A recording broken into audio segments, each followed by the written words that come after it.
ఈ 16 నామాల్ని ఎవడు చదువుతున్నాడో వాడికి విఘ్నములు రాకుండా వాడు జీవితంలో చేరవలసినటువంటి స్థానమునకు చేరుకుంటాడు.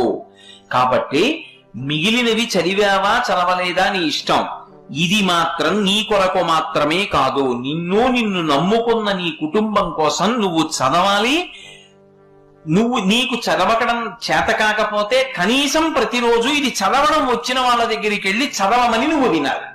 చెప్పి సుముఖశ్చైకదంతశ్చ కపిలో గజకర్ణకః లంబోదరశ్చ వికటో విఘ్నరాజో గణాధిపః ధూమకేతుర్గణాధ్యక్ష ఫాలచంద్రో గజాననః వక్రతుండ శూర్పకర్ణో హీరంబ స్కందపూర్వజః షోడశైతాని నామాని యప్పఠేత్ శృణుయాదపి విద్యారంభే వివాహే చ ప్రవేశే నిర్గమే తథా సంగ్రామే సర్వకార్యేషు విఘ్నస్తస్య న జాయతే.